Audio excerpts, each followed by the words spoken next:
고린도후서 5장 17절 말씀입니다.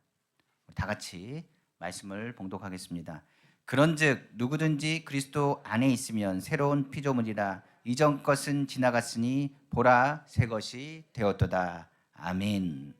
오늘 고린도후서 5장 17절 말씀을 가지고 새로운 자아상이라는 제목의 말씀으로 은혜 받기를 간절히 원합니다. 우리가 아는 것처럼 하나님께서 우리를 창조하셨을 때 하나님의 형상으로 창조되었습니다. 그러므로 하나님께서는 사람이 어떻게 살기 원하느냐? 행복하게 살기 원하고 부유하게 살기 원하고 승리하며 살기 원하고 다스리고 정복하며 하나님의 복을 누리고 살기를 누구보다도 원하시는 분이 누구냐? 하나님 아버지가 되신다고 성경은 기록하고 있는 것입니다. 우리가 다 아는 것처럼 아담이 그러나 범죄했습니다. 그 범죄함을 통해서 무엇이 사라졌느냐? 죄가 그를 눌러서 그 인간의 자존심, 자신감, 그리고 하나님께서 주신 행복감, 하나님의 능력을 완전히 잃어버리고 말았습니다. 무엇보다 사람을 괴롭히는 마귀, 무엇보다 악한 영은 계속적으로 우리의 자신감, 우리의 자존감을 무너뜨리고 우울하고 침울하고 불행한 삶을 살도록 세팅해 놓고 있는 것입니다. 마귀는 건강한 자존심을 파괴하길 원합니다. 그리고 죽이고 도둑질하고 멸망시키는 일을 통해서 사람이 끝까지 어떻게 하느냐? 망가지길 원하는 것입니다. 그러나 하나님은 우리가 다시 회복되기를 원하십니다. 그래서 성경은 말하기를 꺼져가는 심지도 다시 보시는 주님, 다시 살리길 원하시는 주님, 그리고 무엇보다 꺾이는 가지마저도 상한 갈대마저도 꺾지 아니하신 주님에 대한 것을 성경은 고백하고 있는 것입니다. 우리 성경 한번 보겠습니다. 마태복음 12장 20절입니다. 상한 갈대를 꺾지 아니하며 꺼져가는 심지를 끄지 아니하시기를 심판하여 이길 때까지 하니니 성경 기록하고 있습니다. 이렇기 때문에 하나님의 마음은 그래도 꺼져가는 심지와 같은 사람을 위해서 하나님이 세상을 사랑하사 독생자 예수 그리스도를 보내주신 것입니다.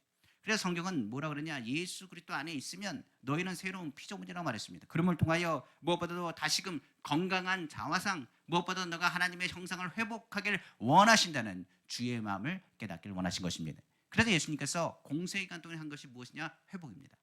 나의 자화상이 망가져 있는 자화상, 절망 가운데 있는 자화상을 어떤 자화상으로 다시금 하나님의 형상으로 회복하는 일들을 하셨던 분이 누구냐? 바로 예수님이라는 이야기입니다.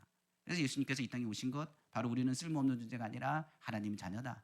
그리고 예수님께서 우리에게 하는 것, 내가 너 사정을 다 안다. 하나님께서 너의 억울함도 아시고 너의 불편한 것도 아시고 너의 삶의 실패도 아시고 고통도 안다. 그렇기 때문에 아들 예수님께서 말씀하신 것, 그러나 하나님은 너를 사랑하시고 너가 회복되길 원하고 다시금 예배대로 돌아오길 원하신다는 것을 성경은 말하고 있는 것입니다. 대표적인 얘기가 바로 사마리아 여인입니다. 우리가 아는 것처럼 수가성이라는 마을, 그 마을에 우물 가운데 있었던 여인과의 만남이라고 볼 수 있습니다. 성경을 보면 예수께서 바로 수가라는 동네에 들어가셨습니다. 그때 한 여인이 물을 기르러 왔습니다. 그 시간은 바로 성경은 말하기를 오전, 바로 대낮이었다고 말합니다. 대낮은 무엇보다도 물을 떠나고 오는 사람이 없습니다. 물을 뜨기 위해서는 그것을 뜨기 위해서는 땡볕을 피해야 되는데 땡볕이 들 때는 일을 하지 않고 그 시간을 많은 사람들이 잠들고 있는 시간입니다. 한마디로 오치마는 그 시간에 그 여인은 사람의 눈을 피해서 오전 시간도 저녁 시간도 아닌 대낮에 아무도 없는 그 순간 아무도 없다고 생각하고 우물을 뜨러 그 자리에 간 것입니다. 그 사람은 사람의 얼굴을 대하고 싶지 않았습니다. 이는 5번씩이나 남편이 있었으나 버림받은 여자고, 그리고 더 나아가서 6번째 남편도 남편 같지 않은 사람과 살고 있었기 때문입니다. 자신의 잘못이 아님에도 불구하고 안 좋은 소문이 그 여인을 누르고 있었습니다. 그러니까 그 여인은 어떻게 했느냐? 사람 만나는 것 자체가 싫습니다. 사마리아 사람들은 어떤 사람들이냐? 우리가 성경을 보니까 유대인들이 말하기를 사마리아 사람들은 유대인 혈통을 제대로 지키지 못하는 섞여있는 민족이라 생각해서 손가락질했던 사람들입니다. 근데 그 사람들이 유대인들의 말을 듣고 나서 자기들끼리 똘똘 뭉치면 좋은데 자기들 나름대로 뭐라 그러냐? 자신의 뒷번을 보지 못하고 다른 사람의 상처와 아픔에 대해서 더 많은 것들로 분노를 그 사람에게 표출한 것입니다. 한마디로 해서 이야기합니다. 저 여인은 사마리아 여인, 저 여인은 사마리아 지역에서도 우리 고을에서 어떤 사람이라 수치스러운 존재다. 5번이나 결혼하다니, 어떻게 한두 번도 아니고 5번씩이나 결혼하고 지금도 다시 어떤 남자를 만나가지고 살고 있다니 하면서 비아냥거리며 조롱하고 있는 것입니다. 이 성경을 보면 우리가 아는 것처럼 자신의 잘못이 아닙니다. 성경을 보면 5번 결혼한 여인이라고 기록해 있지만 5번 결혼한 여인이 아니라 엄밀히 따지면 5번씩이나 뭐한 여자예요? 버림받은 여자입니다. 그러니까 자기 잘못이 아니에요. 그러니까 한마디로 말해서 자존감도 없고요, 열등감, 그리고 사람 만나는 것 자체가 싫고 우물가는 사람들의 소문이 왔다 갔다 하는 동네라 그곳에 있는 것만 해도 뭔가 상처를 받습니다. 사람들이 수군수군 되기 시작합니다. 자신의 모습을 보면 경멸하는 눈빛으로 그를 바라보는데 견딜 수가 없습니다. 그런데 물은 마셔야 살기 때문에 사람들을 피해서 그 시간을 대낮에 선정해서 그곳에 간 것입니다. 그런데 다행히도 그곳에 누가 계셨느냐? 예수님이 계셨습니다. 아무도 없는 줄 알았더니 예수님이 계십니다. 예수님께서 그 여인에게 말합니다. 물 좀 달라고 말합니다. 근데 이 여인은 어떡하라고요? 상종하기 싫습니다. 사람과 대하기 싫습니다. 그런데 나에게 물 좀 달라는 이가 누구냐? 유대인입니다. 유대인 남자입니다. 그러니까 사마리아 여인이 얘기합니다. 말하기를 왜 나한테 물을 달라고 합니까? 당신은 유대인이고 나는 사마리아 사람입니다. 우리 둘은 상종하지 않습니다. 거기다가 내가 누군지 알았다고 한다면 나에게 말도 안 거셨을 것입니다. 그냥 나 얘기하지 않았으면 좋겠습니다 라고 사마리아 여인이 오히려 예수님이 묻는 말에 의아해했던 것을 성경 말하고 있습니다. 이때 예수님께서 이렇게 말씀하십니다. 그 여인에게 말하기를 내가 누군지 알았다면, 물 좀 달라는 내가 누군지 알았다면 너는 오히려 나에게 물을 달라고 했을 것이다 라고 이야기합니다. 그랬더니 사마리아 여인이 얘기하는 말이 당신이 물이 어디 있는지 압니까? 당신이 오히려 그릇도 없고 물 길만한 그릇도 없고 우물가가 어딘지도 몰라서 나에게 오히려 물을 달라고 하는데, 오히려 당신이 말하기를 나를 알았다면 나에게 오히려 물을 달라고 하니 무슨 말입니까? 당신이 야곱의 우물, 이곳보다 더 야곱보다 큰 자입니까? 더 좋은 우물가를 알고 있습니까? 라고 묻는 대목입니다. 그러면서 말하기를 그 물 뜰 곳을 알려주십시오. 그래서 내가 대낮에 이렇게 고통스럽게 다니지 않고 나도 오전 오후 사람 없는 그 우물가에 가서 물을 떠서 먹기를 원합니다 라고 말합니다. 그때 그 여인의 선생님이라고 이제 누구에게요? 예수님께 묻습니다. 그러니까 그전에는 뭐라 그랬냐? 당신은 유대인이라고 하다가 물이 있다는 걸 아니까 말투가 바뀌어서 선생님, 그러면 그 물이 어딘지 좀 알려주십시오.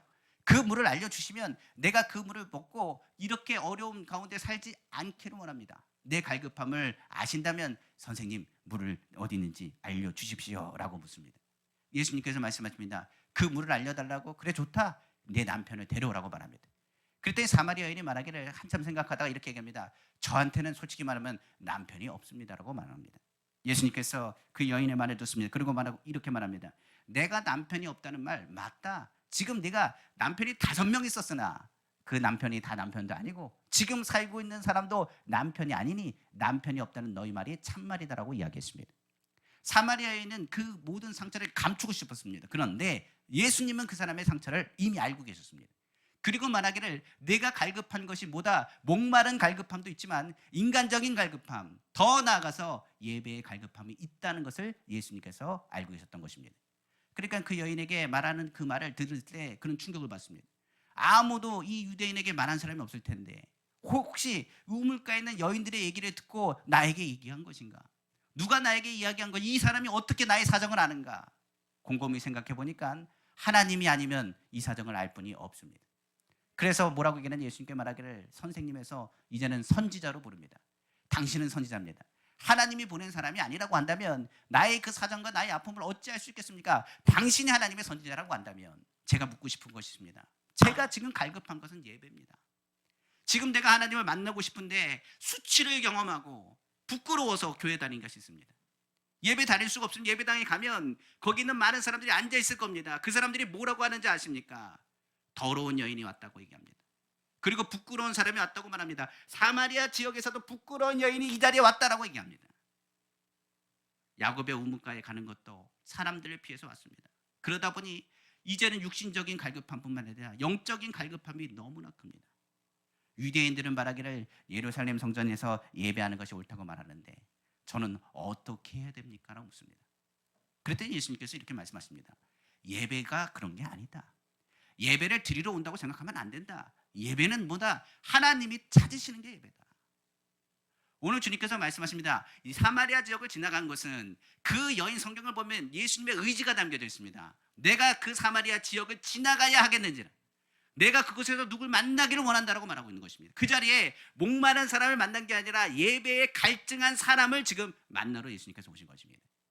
그 여인이 갈증이 있는 것을 압니다.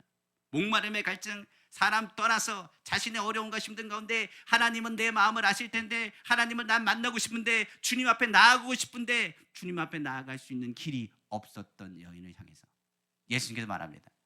하나님은 예배자를 찾으십니다. 그리고 신령과 진리로 예배하는 자를 주님은 찾으십니다. 예배를 오늘 우리가 드리러 온 게 아니라 오늘 주님이 예배자를 찾으러 이 자리에 계신다는 것을 기억하시길 주님의 이름으로 축원합니다. 그러니까 사마리아 여인이 이제 예수님의 말을 들었습니다. 그리고 말합니다.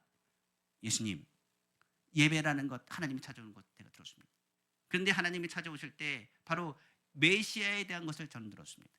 메시아가 오시면 나의 억울함과 나의 상처에 나의 아픔을 친히 위로하실 줄 믿습니다. 내 삶이 얼마나 억울했는지, 내가 5번째나 버림받고 동네 사람들 하나하나마다 나를 손가락질하고 괴로워하는데 정말 저는 열심히 살려고 노력했습니다. 잘 살려고 노력했습니다. 그러나 내 상처와 아픔은 아무렇지 않았습니다. 나의 사정은 누가 아시느냐? 메시아가 오면 알 줄로 믿습니다. 그때 예수님께서 말씀하십니다. 그 메시아가 바로 나다라고 말씀하세요. 그리고 나서 그 여인이 그 예수 그리스도가 메시아라는 말을 듣자마자 변화되기 시작합니다. 그리고 가만히 있을 수가 없었습니다.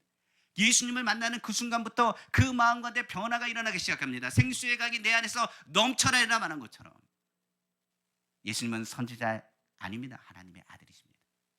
그분은 메시아가 되시고 나의 사정은 아시고 나의 아픔을 아시고 나를 어떻게 하실 분, 새롭게 하시는 분이라는 것을 깨닫게 됩니다. 많은 사람들이 주님을 만나고 싶어 합니다. 그러나 만나지 못한다고 말합니다. 그런데 기억할 것은 주님은 이 자리에 계십니다. 내가 주님을 만나려는 게 아니라 주님이 나를 만나러 오시고 계시고 나를 만나고 내 눈을 주님 바라보고 계십니다. 그런데 우리가 그것을 인식하지 못해서 그렇습니다. 사마리아는 처음에는 그냥 선생님이었습니다. 그냥 하나님이 보내신 사람이라고 생각했습니다. 그러나 예수님이 누구라는 걸 아시느냐? 나를 구원하실 분이라는 것을 확실히 믿게 된 것입니다. 그 애는 가만히 있을 수가 없었습니다. 자기와 같은 처지에 있는 사람, 그리고 유대인에게 무시당하는 사마리아 사람들에게 누구를 전하기를 원했느냐? 예수님을 만나십시오. 그는 여러분들의 억울함을 아시고 여러분의 상처를 아시고 여러분들의 무너졌던 자존감을 회복시키는 분입니다라고 선포하며 나아가기 시작했습니다. 성경 한번 보겠습니다. 요한복음 4장 28절에 30절입니다. 여자가 물동이를 버려두고 동네로 들어가서 사람들에게 이르되 내가 행한 모든 일을 내게 말한 사람을 와서 보라. 이는 그리스도가 아니냐 하니 그들이 동네에서 나와 예수께로 오더라. 성경 말하고 있습니다. 그 자리에 사마리아 사람들이 예수님을 만나기 시작합니다. 그리고 말합니다. 처음에는 너의 말을 듣고 나서 내가 메시아에 대한 것을 들었지만은 이제는 내가 말하지 않아도 그분이 메시아인 것을 내가 알아노라. 그분을 만나는 많은 사람들은 위로받기 시작했습니다. 그들의 무너졌던 자존감, 자신감 모든 것이 회복되기 시작한 것입니다. 성경을 보면 이런 사람들이 많습니다. 우리가 아는 것처럼 소경, 거지, 바디메오가 예수님을 만났습니다. 예수님은 어떻게 하셨어요? 그를 무시하지 않았습니다. 그가 울부짖는 소리에 걸었던 걸음을 멈추시고 뒤를 돌아 그를 찾아가셨던 것입니다. 성경의 문둥병자를 만나실 때도 다윗이 세는 예수여 나를 불쌍히 여기서 외치는 그 소리에 무시하지 않고 넘어가지 않으셨습니다. 부르시는 자를 멸시하지 아니하시고 다가가 그를 치료하셨습니다. 또한 우리가 아는 삭개오라는 인물이 있습니다. 삭개오는 누굽니까? 세리였습니다. 그는 오히려 예수님께서 어떻게 보셨냐? 국률하게 보셨습니다. 동네 사람들은 그는 인색한 사람, 그는 난장이로서 작은 사람, 매국노다 무시하고 많은 재물은 가졌지만 오히려 그를 조롱하며 그는 천국에 가지 못하는 사람, 그는 오히려 우리의 수치라고 이야기했던 사람이 바로 삭개오였습니다. 그런데 예수님을 만나고자 했던 그 갈망함을 예수님은 발견했습니다. 예수님이 그를 만나 주셨습니다. 그리고 나서 그는 새로운 자아성을 얻게 됩니다. 예수님이 삭개오에게 뭐라고 하는지 아십니까? 너는 바로 아브라함의 자손이라고 말했습니다. 자신은 평생에 그 말을 들을 거라고 생각하지 못했습니다. 나 같은 사람이 어떻게 아브라함의 자손이 될 수 있느냐라고 몇 번이고 되새겼던 사람이 누구였느냐? 바로 삭개오였습니다. 그러나 그 말을 듣는 순간에 삭개오의 삶은 180도 바뀌었습니다. 오히려 성경은 그 사람이 완전한 새 사람이 되었다라고 성경은 기록하고 있는 것입니다. 그럼 어떤 분들은 이렇게 얘기할 겁니다. 예수님이 그렇게 존중해주고 그 사람들을 칭찬해주고 그렇게 일으키러 왔다고 한다면 예수님이 언제나 가난한 사람, 약한 사람 무시하지 않으시고 다가갔다고 했는데 성경은 가난한 여인, 수로보니아 여인을 향해서 개취급하지 않으셨습니까? 이건 어떻게 얘기할 겁니까? 라고 얘기하는 사람이 있습니다. 성경을 보니 이방인들은 이 가난한 사람들을 뭘로 취급했다고요? 모두가 다 개로 취급했습니다. 그러니까 유대인들 그 당시에 표현이 바로 가나안 사람, 할례 받지 못한 사람, 이런 사람들을 이방인이라 이야기하고 그들은 개와 같다라고 취급했다는 것을 의미할 수 있습니다. 예수님이 그런 말씀하지 않으셨습니까? 그러니 예수님이 그 여인에게 얼마나 상처를 주지 않았을까요? 묻는 사람들이 있습니다. 만약 예수님이 그 상처를 치료하시거나 그리고 그 병에 대한 것, 그의 구하는 것을 응답하지 않으셨다면 그 여인을 무시한 것과 맞습니다. 성경은 말합니다. 예수님이 만약 개취급했다면 고쳐주지 않았을 것입니다. 그 여인을 무시했을 것입니다. 그러나 오히려 부스러기 같은 믿음을 보시고 그 여인을 어떻게 하셨냐? 칭찬하셨습니다. 그리고 말하기를 제자들을 향해서 말합니다. 이만한 믿음을 본 적이 있느냐? 이 여인이 하는 모습을 봐라. 이 여인이 하는 모습들 하나하나를 봐라. 이 여인이 하나님을 얼마나 갈망하고 있는지를 보라. 그를 칭찬하시고 그 귀신 들린 자녀를 치료하셨다고 성경 기록하고 있는 것입니다. 그러다 보니까 유대인들도 개취급하며 무시하는 가나안 사람들조차도 뭐 하셨다고요? 다가가셔서 그의 믿음을 보시고 치료하시고 칭찬하신 분이 누구냐? 바로 예수님이십니다. 우리는 예수님이 무시했다고는 아닙니다. 무시했다면 치료하지 않으십니다. 오히려 무시하는 유대인들과 제자들을 향해서 이 부스러기 같은 믿음을 가진 이 여인을 높이신 예수님의 모습을 우리는 발견할 수 있는 것입니다. 오늘날 예수님은 베드로를 갈대에서 반석이라 부르시고 제자들을 존중해서 세우셨습니다. 오늘 우리가 예배를 드린 것은 예수님을 만나기 위해서 예배를 드리는 것입니다. 무엇보다도 예수님은 이 자리에 찾아오셨습니다. 오늘 주님의 말씀을 들을 때 우리에게 무엇을 주님이 요구하시느냐? 예수님은 선생님이 아닙니다. 예수님은 선지자가 아닙니다. 예수님은 하나님의 아들이십니다. 그가 우리를 새롭게 하시는 새로운 자화상을 만드시는 분이라는 것을 알게 하기 위함입니다. 그래서 우리는 주의 말씀을 듣는 겁니다. 그리고 주의 말씀을 통해서 나는 누구다? 그리스도 안에 하나님의 자녀다. 하나님의 자녀요. 나는 누구다? 예배 시간을 통해 나는 존귀한 자다. 세상이 나를 버린다 할지라도, 세상이 나를 손가락질한다 할지라도 나는 하나님의 자녀요, 하나님의 축복받는 사람이라는 것을 입술로 고백하는 시간이 바로 예배 시간입니다. 오늘 주님이 죄인된 우리를 만나 주신 것은 우리를 의롭게 하시기 위함이요, 우리로 하여금 하나님의 일들을 감당하기 위해서 주님께서 이 시간 예배를 통하여 새로운 자아상을 회복하기를 원하신다는 사실입니다. 성경은 예수 그리스도를 만난 사람 다 이처럼 새로운 자아상을 갖습니다. 난 하나님의 자녀로서의 자아상을 의미할 수 있습니다. 그런데 문제는 이 새로운 자아상을 가졌다 할지라도 우리는 어디 있다고요? 이 땅에 있습니다. 이 땅에 있기 때문에 우리의 새로운 자아상이 간혹 흔들려서 옛 모습을 가질 때가 있습니다. 옛 모습으로 돌아가기 쉽기 때문에 성경은 말하기를 옛 모습으로 가지 않도록 그 마음을 지키라고까지 성경은 기록하고 있는 것입니다. 새 사람, 새 자아상을 지키기 위해서 우리는 무엇을 해야 되느냐? 부정적인 자아상이 틈타지 못하도록 방어해야 됩니다. 그것이 있다면 점검하고 부정적인 일들이 믿음 생활 가운데서 들어가지 못하도록 이 부정적인 자아상을 철저하게 정리하셔야 됩니다. 첫 번째로 부정적인 자아상이 뭐가 있을까요? 바로 죄입니다. 죄가 들어오면 우리의 자아상이 어떤 자아상이 되느냐? 악하고요, 비굴해집니다. 사람이 언제 비굴해지냐? 죄가 들어오면 비굴해집니다. 아담이 범죄했습니다. 범죄하는 그 순간에 아담은 어떻게 합니까? 하와 앞에서 비굴한 사람이 됐습니다. 오히려 뼈 중에 뼈요, 살 중에 살이라고 했는데 완전히 그런 비굴한 사람이 되었습니다. 자기 죄를 감추기 위해서 부끄러워서 양심에 찔려서 오히려 소리내고 화를 내는 사람들의 모습을 우리는 발견할 수 있습니다. 성경의 삼손이라는 사람은 어떤 사람입니까? 하나님의 심과 성령 안에서 하나님의 역사를 이뤘던 장수였습니다. 그러나 그가 범죄하고 죄가 들어왔을 때 그 심은 온데간데 사라져버리고 오히려 어떻게 했냐? 블레셋 앞에서 재롱피며 조롱하는 블레셋 사람들의 말을 들어야 되는 사람으로 전락해버리고 말았습니다. 성경의 다윗 왕을 보십시오. 그가 죄를 졌을 때 어떻게 했습니까? 그 죄를 감추기 위해서 더 큰 악을 저지른 사람이 다윗 왕이었습니다. 그는 그것을 부끄러워하기보다는 오히려 죄가 들킬까봐 걸릴까봐 그것을 감추었던 사람이었습니다. 성경의 가인을 생각해 보십시오. 가인은 어떻습니까? 죄가 네 문 앞에 왔다라고 하나님께서 경고하셨습니다. 그럼에도 불구하고 그 죄에 대한 것을 어떻게 했냐? 받아들여서 시기와 질투하며 어떻게 했습니까? 결과적으로 동생 아벨을 돌로 쳐서 죽였습니다. 이스라엘 사람들을 보십시오. 너희는 하나님의 민족이다, 행복한 하나님의 백성이라고 말했습니다. 그러나 그들 가운데 원망과 불평의 죄악이 들어왔을 때 그들은 악하고 악해서 우상을 숭배하고 더 이상 하나님을 섬기기보다는 배반하며 주님의 마음을 아프게 했던 민족이었습니다. 특별히 유대인들은 그 아들 예수 그리스도를 십자가에 못 박는 악을 저지르게 됩니다. 인간의 존엄성은 무너지고 죄는 짐승으로 돌아가며 비굴한 존재로 전락해버리는 것입니다.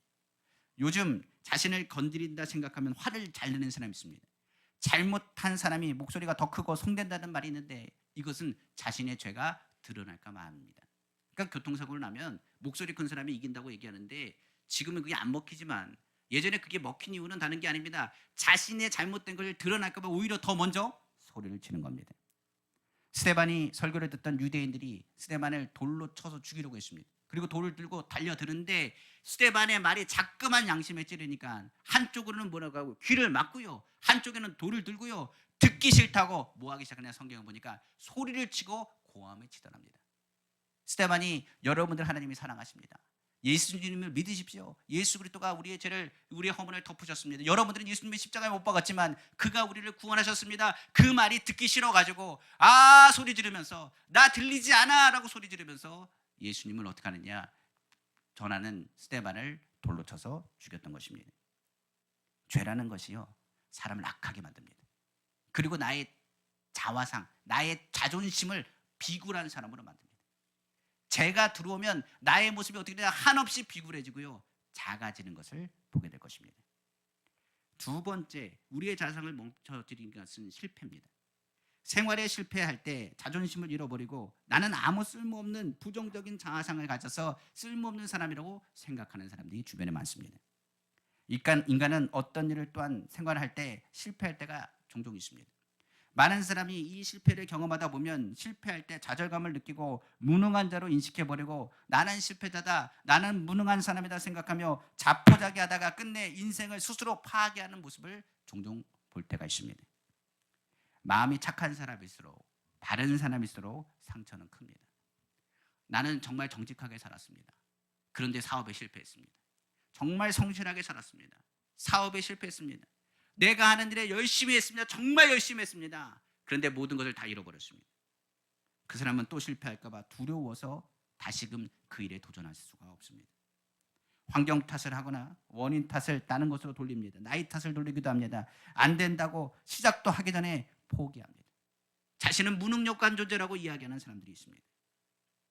좀 전에 얘기했던 사마리아 여인처럼 나는 5번이나 버림받은 여자, 나 같은 절망하는 사람, 예수님을 만나기 전 그는 꿈도 희망도 없이 뭐합니까? 그냥 몸 추스리기 위해서 물을 떠는 한 여인이었을 뿐이었습니다.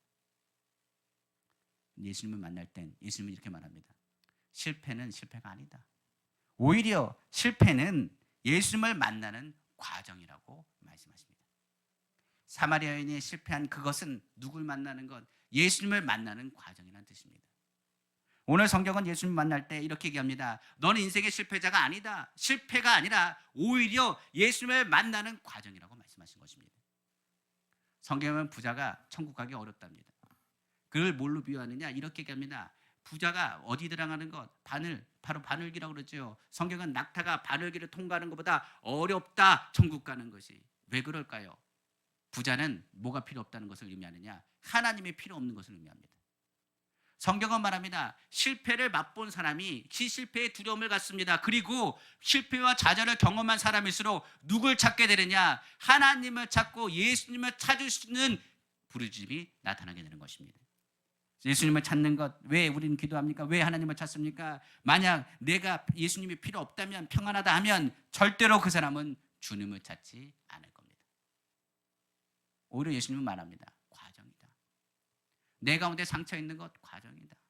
내 사업이 안 되는 것 과정이다. 내 삶 가운데 풍랑이 부는 것 과정이다. 이 과정 가운데 네가 나를 찾으면 내가 너를 회복할 것이고, 이 회복을 통해서 하나님이 누구라는 것을 깨닫게 될 거라고 말씀하시는 것입니다. 예수님은 의인을 부르러 오신 게 아닙니다. 죄인을 부르러 오셨습니다. 죄인은 어떤 사람을 죄인하느냐, 인생의 실패자를 죄인이라고 말합니다. 성경에 말합니다. 인생에 실패하는 그를 가는 죄인을 향하여 예수님이 오신 것입니다. 예수님을 우리가 찾는 것은, 주님, 나는 할 수 없습니다. 나는 부족합니다. 나는 실패자입니다. 나는 낭망한 자입니다. 그런데 예수님께서 말씀하십니다. 그런 생각하지 말어. 나는 핏값으로 너를 샀어. 너는 실패자가 아니라 낭망하는 자가 아니라 너는 하나님의 자녀고 하나님의 형상대로 지음받은 존귀한 사람이고 네가 실패자리가 아니라 오히려 나를 만남을 통해서 회복하는 하나님의 복된 자라는 것을 깨닫기를 주님이 원하시는 것입니다.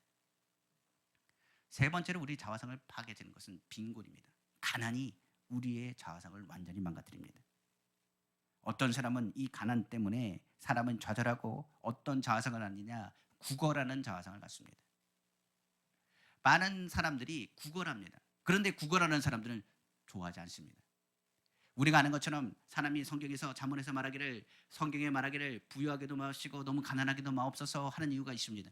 왜냐하면 너무 가난하면 많은 사람이 수치와 조롱을 합니다. 견딜 수가 없습니다. 무시합니다. 그렇다고 해서 너무 부유하면 하나님을 찾지 않습니다. 그렇기 때문에 성경의 잠언에는 뭐라 하느냐, 너무 부유하게도 마시고 너무 가난하게도 마옵소서, 오직 주님을 찾으며 주님의 평안을 임하길 원한다라고 구하는 구절이 있습니다. 왜 그러냐면 가난은요, 나의 모든 자존심을 무너뜨려 버립니다. 정상적인 생활이 되지 않게 돼버리면 그때 인생을 향해서 말합니다. 될 대로 되라 하면서 사람은 난폭해집니다. 사람이 이 세상에서 궁핍하게 되면 자존심에도 큰 상처를 받습니다. 그동안에 친했던 친구들 다 떠나고요. 내가 부유했을 때는 그래도 많은 사람들이 다가왔었는데 내가 가난해지고 형편이 어려워지면 그 많이 붙어있던 사람들은 떠나가기 때문입니다. 스스로 소외되고 스스로 자신을 낮춰버리며 스스로 떳떳하지 못하고 허리를 굽혀서 살게 됩니다. 그러나 저는 분명히 합니다. 궁핍은 하나님 뜻이 아닙니다. 저는 우리 성도님들이 잘 살길 원합니다. 왜 그러냐면 가난하게 사는 것이 아니라 오히려 그리스도 안에서 풍성한 삶을 살기를 원하신다는 것을 우리는 알아야 됩니다. 성경 분명히 말하고 있습니다. 고린도 후서 9장 8절에 하나님이 능히 모든 은혜를 너희에게 넘치게 하시나니 이는 너희로 모든 일에 항상 모든 것이 넉넉하여 모든 착한 일을 넘치게 하게 하라 하십니다. 우리가 가지고 있는 것이 있어야 하나님의 선한 일을 합니다. 그래서 저는 우리 성도님들이 부유하길 원합니다. 그리고 무엇보다 줄 수 있는 사람이 되길 원합니다. 단순히 가난한 것이 아니라 부유해서 많은 사람들에게 섬길 수 있는 마음의 부유함도 갖기를 원합니다. 요한산서 1장 2절에 사랑하는 자여 내 영혼이 제된 같이 내가 범사에 되고 강건하기를 내가 간구한다고 성경 기록하고 있습니다. 또한 고린도후서 8장 9절에 우리 주 예수 그리스도의 은혜를 너희가 알거니와 부유하신 이로써 너희를 위하여 가난하게 되심은 그의 가난함으로 말미암아 너희를 부유하게 하려 하심이라고 성경은 말씀하고 있는 것입니다. 예수님이 이 땅에 오신 것도 우리가 예수 이름으로 기도하는 것도 가난한 자가 아니라 부유한 하나님의 넉넉한 신앙을 갖기를 원하시기 때문입니다. 성경 그러므로 주님께 이렇게 말씀하셨습니다. 너희는 무엇을 먹을까, 무엇을 입을까, 무엇을 마실까 염려하지 마라. 이는 누가 아신다고요? 하나님 아버지께서 아신다고 말씀하십니다. 네 번째로 왜 우리의 자화상이 나약하고 무너지느냐? 중병에 걸리면 사람은 병에 장사가 없습니다. 중병에 큰 병에 걸리면 자존심을 잃어버리고 상실해버립니다. 나의 존재에 대한 것을 다시 돌아다보면서 내가 이렇게 약했던가 이야기하고 더 이상 사람을 만나고 싶지 않습니다.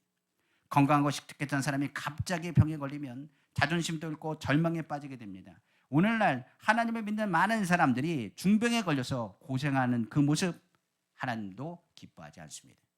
그리고 그 질병을 치료하기 원하십니다. 중병에 걸렸을 때 사람들은 전인적인 존재이기 때문에 육신이 아프면 마음도 영도 무너질 수밖에 없습니다. 파괴적이 되는 것 주님 원하지 않습니다. 그러면서 성경은 이렇게 합니다. 혹시 나약하고 부정적인 생각이 들어옵니다면, 병에 걸렸다면 너는 어떻게 하라? 믿음의 동역자를 세워 신방을 요청하라고 말하고 있습니다. 성경은 믿음의 선포가 병든 자를 일으켜 세우는 능력이 될 거라고 성경 기록하고 있는 것입니다. 야고보서 5장 14절에서 15절입니다. 너희 중에 병든 자가 있느냐? 그는 교회의 장로들을 청할 것이요 그들은 주의 이름으로 기름을 바르며 그를 위하여 기도할지니라. 믿음의 기도는 병든 자를 구원하리니 주께서 그를 일으키시리라. 혹시 죄를 범하였을지라도 사하심을 받으리라. 주변에 아픈 사람이 있다면 그분들은 나약한 분입니다. 그분들은 어떻게 하라고요? 찾아가셔야 됩니다. 그리고 오히려 우리가 아프면 그냥 입을 다물면 안 됩니다. 부탁하셔야 됩니다. 여기서 장로라고 하는 것은 목회자로 이야기할 수 있습니다. 또한 장로라고 한다면 오늘날 얘기한다면 우리가 아는 것처럼 기름 부은 제사장뿐만 아니라 왕 같은 제사장인 여러분들을 향할 수 있습니다. 아픈 사람은 찾아가야 됩니다. 그리고 그를 위해서 믿음으로 선포해야 됩니다. 나중에 내가 아플 때 누가요? 믿음의 사람들이 나를 위해서 중보하게 되는 것입니다. 주님은 우리의 무너진 자화상을 회복하기를 원하십니다. 마지막으로 언제 무너지느냐? 우리의 새로운 자화상, 주님의 형상을 닮아가는 사람인데 우리의 인격이 무시당하게 되면 사람은 견딜 수 없는 수치감과 함께 반항적인 자아상을 갖게 됩니다. 사람은요, 어린이들도 똑같습니다. 무시해버리면요, 그 가운데 어떻게 되냐? 분노하고 화를 낼 수밖에 없습니다. 인격이 무시당할 때 마음을 지켜야 하고 또 다른 누군가의 인격을 무시해서는 안 된다고 성경은 말하고 있습니다. 사람의 존재 자체를 무시당하거나 자체를 오히려 업신여겼을 때 사람은 분노합니다. 예를 들어서 자식을 낳고요, 가정을 잘 이끌고 나가십니다. 그런데 그 수고를 남편이 몰라주면 아내는 분노할 겁니다. 내가 열심히 부모들을 모시고 그리고 열심히 모든 일을 했는데 몰라주고 무시하면 그 가운데 굉장히 상처받을 것입니다. 동기간에 아니면 사회에서 무엇보다도 열심히 일을 했는데 여자란 이유만으로 예를 들어서 이제 차별을 받는다면 오히려 그것도 굉장히 분노할 것입니다. 사람이 나를 인정해주면 나는 그 마음 가운데 최선을 다하겠지만 그 사람이 나를 무시해주면 그 사람 곁에 가기도 싫을 것입니다. 교회에서도 그렇습니다. 열심히 주의를 하는데 그것을 향해서 무시하고 조롱하고 인정하지 않을 때 그 사람은 일하기가 싫을 겁니다. 오히려 일하는 것이 상처가 되고 오히려 그 위치에서 무시하고 철저히 밟힌다고 한다면 교회를 떠나고 싶을 것입니다. 그 사람은 가장 반항적인 사람이 되고 파괴적인 사람의 모습을 갖게 되겠죠. 사람은 누구든지 자기를 알아주고 인정하는 사람을 위해서 목숨을 내놓는다까지 말합니다. 그러나 무시하고 멸시를 당하면 스스로 파괴적인 일들을 한다고 하죠.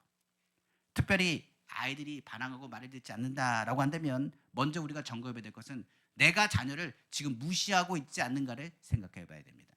그 무시하는 것은 가정을 파괴하고 나라도 파괴합니다. 우리 스스로 인격을 무시하고 자존심을 파괴하는 일은 절대로 해서는 안 되는 일입니다.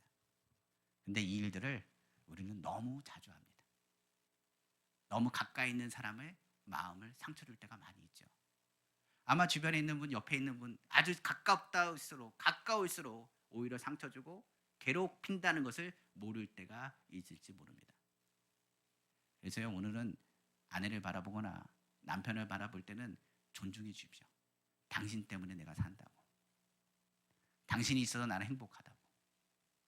우리의 모습 가운데 가장 가까운 사람들을 무시하는 것, 이 사람은 그냥 놔둬도 그냥 된다라고 생각하는 우리의 모습들이 종종 그 사람에게 큰 상처와 아픔을 줄 수 있습니다.